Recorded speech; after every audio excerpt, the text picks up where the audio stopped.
número 8. Mesmo assentados, Daniel, capítulo de número 1 e versículo de número 8.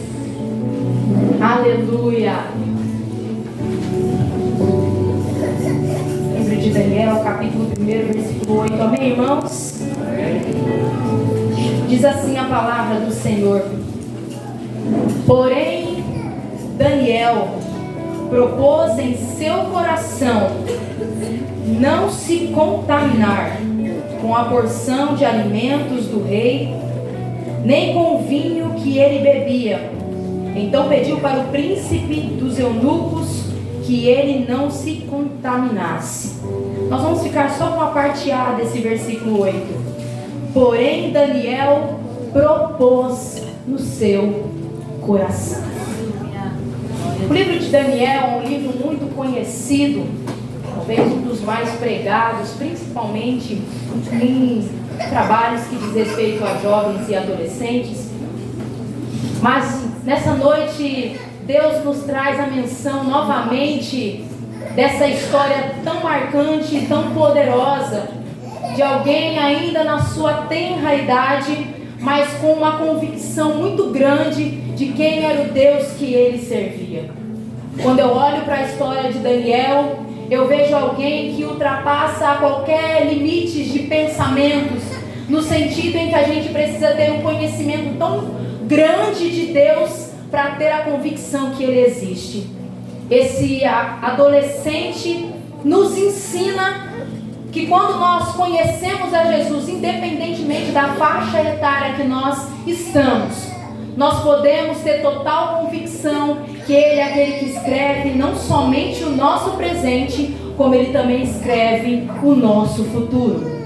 Se nós pensarmos na nossa juventude e adolescência, nos tempos atuais que nós estamos vivendo, tem um ditado que eles dizem que a adolescência, que o mundo da juventude, ela é o mundo do prazer. O jovem, o adolescente precisa aproveitar essa fase para curtir a vida, curtir tudo aquilo que o mundo oferece. Eles trazem também que a meia-idade aí, para os 35 para 50 anos, é a idade do trabalho, é a idade de você se esforçar, crescer, principalmente financeiramente. E eles entendem que a velhice, ou a melhor idade, diz que essa é a idade especial, ou a idade certa para ir para a igreja. É isso que eles pensam, é isso que eles colocam quando olham um adolescente ou um jovem indo para a igreja, olhando para eles até com aquele olhar de dó, ou um olhar dizendo: poxa, está perdendo a juventude, poderia viver tantas coisas e deixar lá para o final da vida para ir para a igreja. Esse é o pensamento que muitas das vezes o mundo oferece. As pessoas que não conhecem a Deus olham para nós e esperam da gente esse tipo de comportamento. Eu digo isso porque lidero jovens da minha igreja e temos caminhado juntamente também com os adolescentes e temos percebido algumas falas nesse sentido. E a essas falas até acontecem dentro da igreja, porque muitas das vezes quem está sentado aí do seu lado, muitas das vezes pessoas que têm 30, 40, até 50 anos de igreja, não acredita mais na nossa geração. Mas quando nós olhamos para esse menino, que ele teve uma parceria de outros jovens, que no momento mais desafiador eles estavam prontos para dizer sim para Deus e não para as coisas do mundo. E eu me alegro no meu coração em estar hoje aqui em Telêmaco Borba, na primeira festividade dos adolescentes Gênesis, porque eu não sei vocês, mas eu posso olhar para eles e ver a nossa geração atuante. Não vai ser a geração do futuro, vai começar agora, porque enquanto eles estão aqui na igreja buscando a Deus, clamando a Deus, Deus pode levantar esses adolescentes para marcar a história. Aleluia! Muitas das vezes nós lemos aí histórias de homens e mulheres que revolucionaram o mundo e achamos que estão tão distante da nossa realidade. Quando nós conhecemos as histórias, ou quando nós conhecemos quem eles são, vamos ver que são pessoas igual a nós. Só que a diferença é que eles escolheram a melhor parte. Aleluia! E muitas das vezes nós, que hoje a gente vai caminhar junto aqui, vai para os adolescentes, mas vai para a igreja. Muitas das vezes nós, irmãos, não acreditamos mais no chamado de Deus para a nossa vida, muito menos para os adolescentes. Não conseguimos enxergar mais o propósito de Deus para a humanidade e muito menos para a vida de um adolescente ou de um jovem. Mas eu me alegro no Senhor, porque independentemente do que as pessoas acreditam, nós temos uma palavra que ela é infalível. E ela diz para nós que quando nós buscamos, nós encontraremos. Se nós batemos em uma porta, ela vai se abrir. Se a gente falar com Ele, Ele vai falar conosco. Se a gente pedir mais da presença dEle, Ele vai abrir os céus e estará disponível para entregar mais da sua presença sobre as nossas vidas. Glória a Deus. E quando eu vejo esse adolescente, a história, o contexto é um contexto desafiador. Era mais ou menos o ano 587 e o povo está indo agora para o exílio babilônico. A Bíblia vai falar que o povo estava em desobediência. Deus havia levantado outros profetas como Ezequiel para dizer: arrependa-se, arrependa-se. Mas a Bíblia diz que eles não dão ouvidos. E agora nós chegamos ali no capítulo 1 e o versículo 1 e vemos o povo foi exilado 70 anos de cativeiro. A Bíblia diz que o povo veio no reinado de Nabucodonosor, levaram tudo de Jerusalém. A Bíblia diz que levaram os utensílios, levaram a riqueza, levaram a arca da aliança que representava a presença do Espírito Santo. O templo foi destruído, o povo ficou cativo, mas a Bíblia diz que agora passam os 70 anos e o povo está totalmente abandonado. 70 anos sem perspectiva, 70 anos sem a presença de Deus, 70 anos sem acreditar em alguma coisa. O povo já não tinha mais a presença de Deus, porque o olhar era se a arca estivesse ali, a presença estava ali. Como a arca não estava, não tinha mais a presença de Deus. Mas a Bíblia diz que nesse contexto desafiador, o mesmo rei Nabucodonosor, a Bíblia vai dizer que ele chama alguns jovens, alguns moços preparados. Não era gente que não estava preparada, moços preparados para servir agora o rei na Babilônia. E dentre eles a Bíblia diz, lá no versículo de número 5 do capítulo 1, a Bíblia vai dizer que o rei manda chamar alguns judeus, e dentre eles estava Daniel e mais 3 amigos, Ananias, Misael e Azarias. A Bíblia diz que eles eram preparados, eles eram sábios. Não era qualquer adolescente ou qualquer jovem, eles estavam preparados diante da cultura. E eles foram levados agora para a Babilônia para eles serem preparados para servir o rei. A Bíblia diz que eles já chegam e já há um choque de cultura e de realidade. A Bíblia vai dizer para nós, ali no versículo de número 4 e 5, que a primeira coisa que eles mudam são o nome daqueles jovens.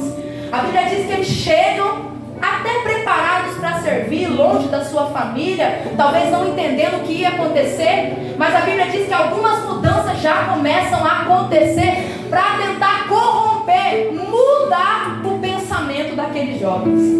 Um dos maiores desafios da adolescência e da juventude é a gente lidar com a pressão do grupo. Em que grupo que eu vou inserir, aonde eu vou estar? Eu acho que na escola é o mais desafio.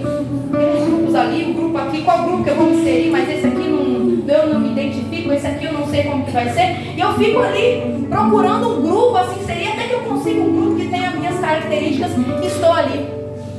E a Bíblia vai dizer que aqueles jovens vão, e eles chegam e começam já a ter esse choque de realidade. Mudam o nome daqueles jovens.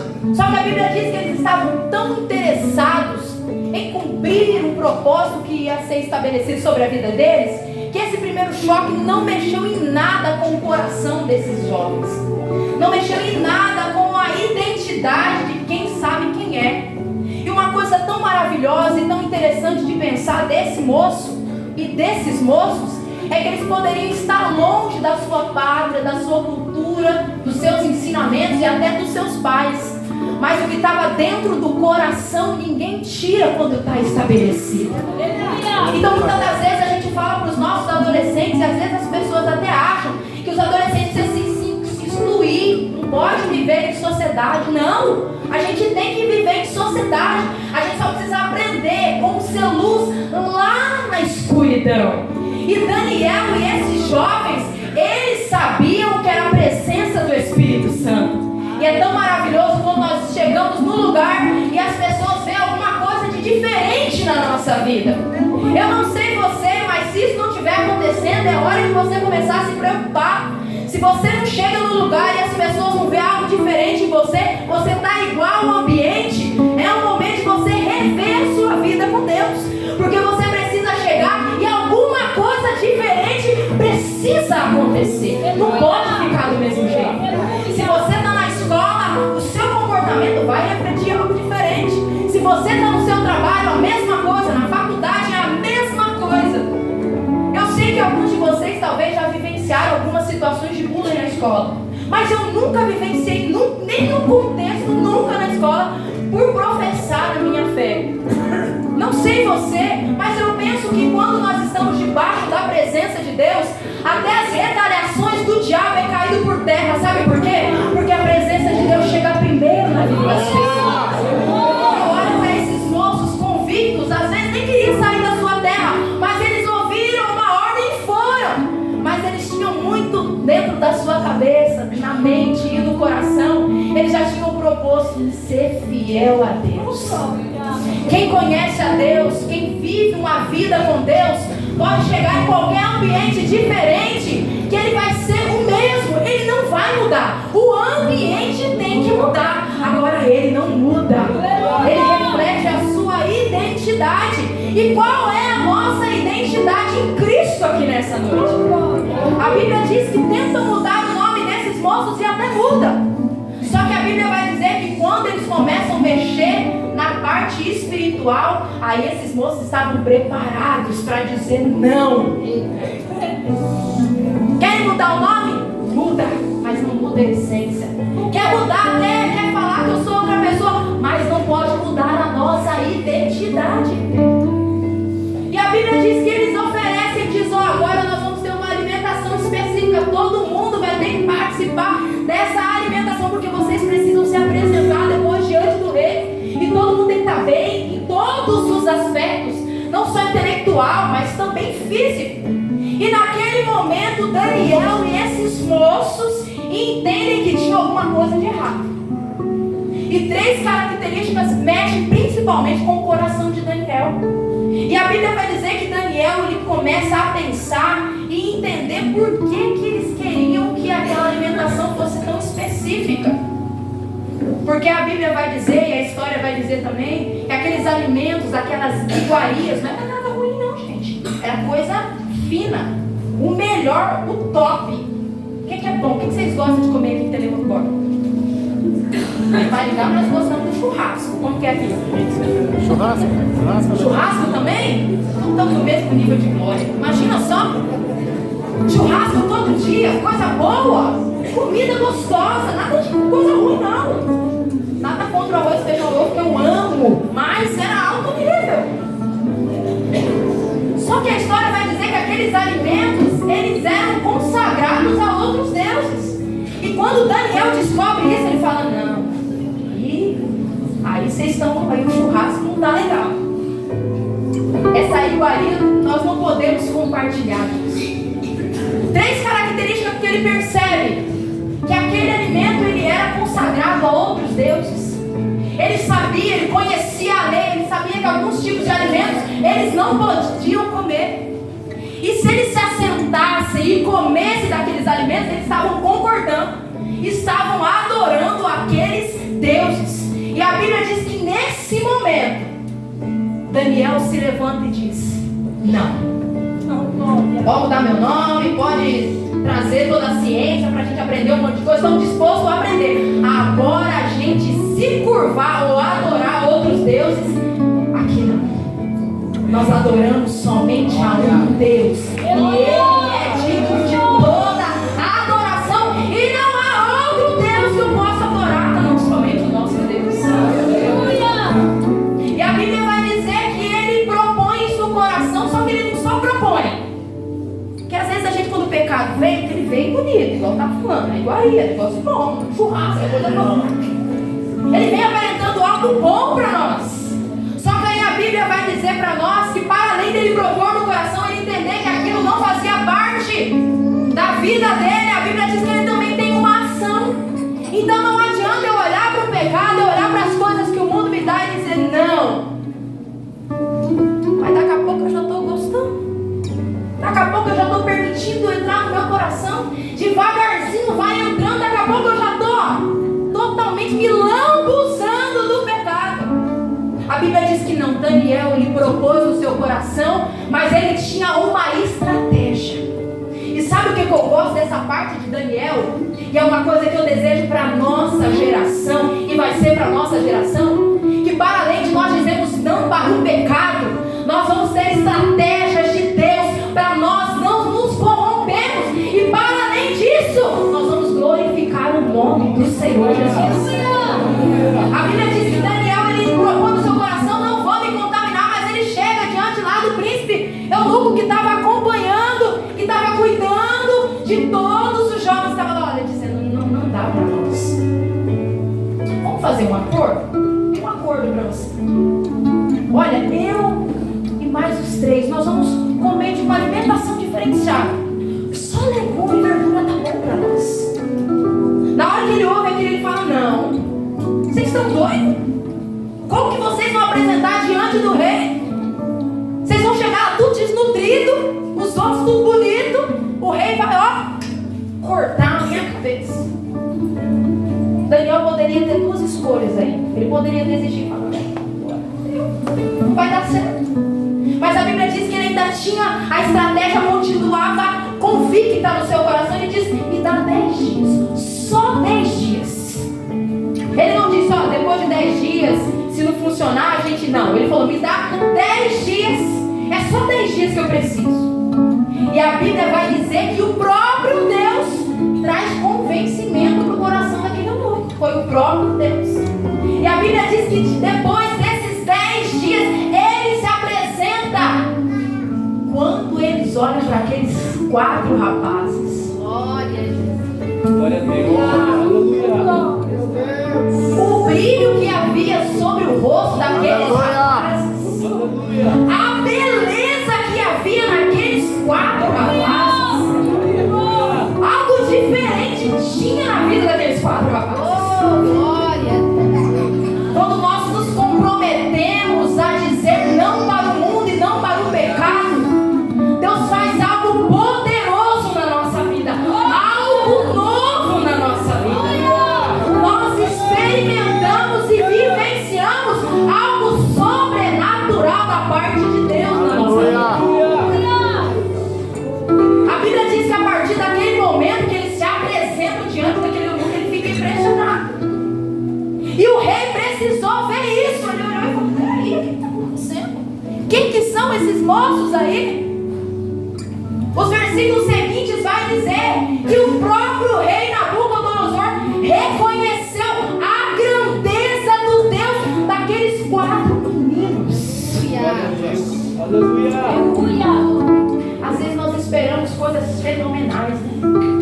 Esperamos algo revolucionário para a gente ver o poder de Deus. E não nos atentamos que todos os dias nós podemos viver experiências marcantes e sobrenatural da parte de Deus na nossa vida. Nós não precisamos esperar uma festividade para pular, para receber a presença de Deus. Nós não precisamos alguém dizer levanta a mão para eu adorar a Deus. Não. Quando eu tenho um compromisso com Deus, aonde eu estou, falando ou não falando, com o meu comportamento, com as minhas ações, eu glorifico o nome do Senhor Jesus. Aleluia! Glória a Deus. E a Bíblia vai dizer ainda que diante desse momento tão importante e talvez tão simples, o olhar do rei diante daqueles 4 moços mudaram. E a Bíblia diz que Deus deu um conhecimento, uma sabedoria, um discernimento tão poderoso para aqueles moços. O tempo não dá para a gente discorrer, mas a Bíblia vai dizer lá no versículo de número 17 e no versículo de número 21 que aqueles 4 moços foram maiores do que os magos. Imagina só. O rei precisava um sonho. Aí chama os magos, faz lá o sacode, chama pelo ar, pela árvore, sei lá pelo que ele chama. As bolas lá, vamos ver, vai aparecer alguma coisa. Chamaram tanta gente que tinha uma ciência que poderia desvendar, interpretar, mas a Bíblia vai dizer que ninguém conseguia. E o que eu gosto mais nessa parte do rei Nabucodonosor, porque a Bíblia vai dizer que ele não conta qual era o sonho. Imagina só, conta pra mim o que está acontecendo com você. Aí você conta pra mim. Eu falo, sabe o que está acontecendo? O que está acontecendo? Não. A Bíblia vai dizer que todos tentaram de alguma forma interpretar um sonho que o rei não contou. Mas a Bíblia diz que eles lembraram que tinha um moço lá chamado Daniel. Aleluia. A Bíblia diz que mandou chamar aquele moço. E ele já não chegou dizendo, eu vou interpretar, eu vou fazer acontecer. Não. A Bíblia diz que ele foi para a oração. Aleluia. Fala para mim. Aleluia. Deus usa a mim, pode ser eu. Fala comigo, Senhor. A Bíblia diz que passou um tempo e ele se apresentou diante do rei Nabucodonosor. E a Bíblia diz que ele foi a voz de Deus para aquele homem naquele momento. Ele disse, está acontecendo isso. Você sonhou sobre isso. E o rei ficou apavorado. E naquele momento houve um reconhecimento. Naquele momento eles entenderam que o Deus de Daniel, Ananias, Misael e Azarias era um Deus poderoso. A Bíblia vai dizer no versículo de número 21 e no capítulo de número 2 que segue, que todos os momentos que o rei precisava de alguma interpretação, ele não procurava lá no astrólogo, ele não procurava nos magos, ele lembrava sempre que tinha alguém que tinha algo diferente. E esse alguém se chamava Daniel. Glória a Deus. Aleluia. Será que na minha geração, na nossa geração, será que alguém pode lembrar da gente? Alguém que pode fazer algo diferente? Glória a Deus.